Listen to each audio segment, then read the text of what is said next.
ओम नमो भगवते वासुदेवाय। ओम नमो भगवते वासुदेवाय। मित्रों, क्या आपने कभी सोचा है कि मनुष्य इस संसार में क्यों आया है? क्या केवल धन कमाने के लिए, परिवार बसाने के लिए और एक दिन इस संसार को छोड़ देने के लिए? यदि जीवन का अंत मृत्यु ही है तो फिर जीवन का वास्तविक उद्देश्य क्या है? मृत्यु तो निश्चित है, लेकिन जीवन का एक उद्देश्य भी होता है। आज भगवान श्री कृष्ण श्रीमद् भगवत गीता के 7वें अध्याय के उन गूढ़ श्लोकों में से एक रहस्य खोलते हैं जो हमें जन्म, बुढ़ापे और मृत्यु के चक्र से मुक्त होने का मार्ग बताते हैं। इसलिए आइए श्रद्धा के साथ श्रीमद् भगवत गीता के 7वें अध्याय का 29वां श्लोक पाठ करते हैं। श्लोक है, जरा मरण मोक्षाय ममाश्रित्य तन्तिते ते ब्रह्म तद्विदुः कृतस्न आध्यात्मं कर्मं चाखिलम।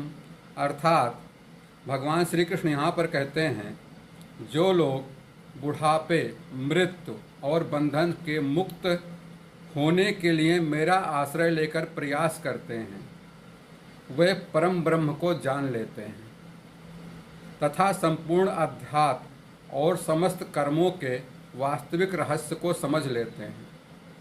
दोस्तों, यह केवल एक श्लोक नहीं है, बल्कि संपूर्ण आध्यात्मिक जीवन का सार है। दोस्तों, सबसे बड़ा प्रश्न है, दुनिया का हर व्यक्ति सुख चाहता है, धन चाहता है, पद चाहता है, यश चाहता है, लेकिन एक सत्य ऐसा है जिससे कोई नहीं बच पाता है, और वह सत्य है बुढ़ापा और मृत्यु।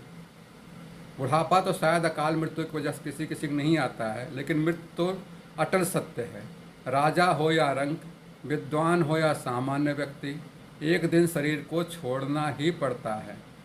भगवान श्री कृष्ण कहते हैं कि यदि तुम केवल संसार में उलझे रहोगे तो जन्म और मृत्यु का चक्र लगातार चलता ही रहेगा, लेकिन यदि तुम ईश्वर की शरण लेकर के जीवन जियोगे तो मुक्ति का द्वार खुल जाएगा।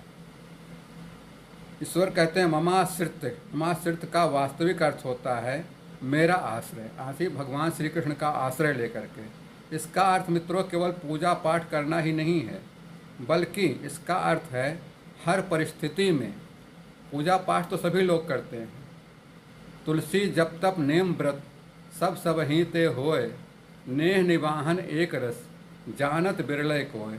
पूजा पाठ जप तप तो सभी लोग करते हैं, लेकिन हर परिस्थिति में भगवान पर विश्वास करना, अपने कर्म को भगवान को समर्पित कर देना, अहंकार को छोड़ देना, सुख दुख आदि में भगवान को अपना सहारा मानना।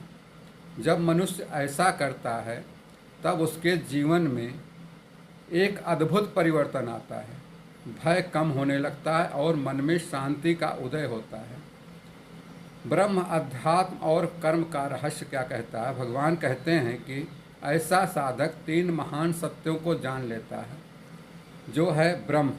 ब्रह्म वह परम सत्य है जो कभी बदलता नहीं है। शरीर बदलता है, परिस्थितियाँ बदलती हैं, लेकिन परमात्मा शाश्वत है, ईश्वर वही रहता है। अध्यात्म क्या है? अध्यात्म का अर्थ है अपने वास्तविक स्वरूप को पहचानना। मैं केवल शरीर नहीं हूँ, बल्कि अमर आत्मा हूँ। जब यह समझ जीवन में उतरती है तब भय कम होने लगता है। तीसरा है कर्म। कर्म केवल कार्य करना नहीं है। कर्म का रहस्य यह है कि कर्म करते समय हमारा भाव कैसा है। जाकी रही भावना जैसी। स्वार्थ से किया गया कर्म बंधन बनाता है, जबकि भगवान को समर्पित निष्काम कर्म मुक्ति का मार्ग बन जाता है। बंधाय विषयासक्तम मुक्तये निर्विषयम स्मृतम।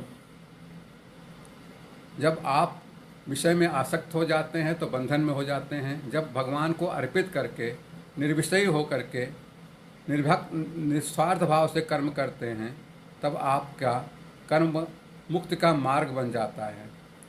दोस्तों, आज के जीवन में श्लोक का सबसे बड़ा महत्व क्या है कि आज का मनुष्य तनाव में, चिंता में, प्रतियोगिता में और भविष्य की अनिश्चितता में जी रहा है। भगवान श्री कृष्ण का संदेश आज उतना ही प्रासंगिक है। यदि हम हर दिन कुछ समय ईश्वर का स्मरण करें, गीता का अध्ययन करें, ईमानदारी से अपना कर्तव्य निभाएं और परिणाम भगवान पर छोड़ दें, तो जीवन अधिक शांत, संतुलित और सार्थक बन सकता है। इसका अर्थ संसार छोड़ना नहीं मित्रों, बल्कि संसार में रहते हुए भी ईश्वर से जुड़े रहना है। मित्रों, कल्पना कीजिए कि समुद्र में एक नाव है। यदि नाव का लंगर मजबूत हो तो तेज लहरें भी उसे बहा नहीं सकती।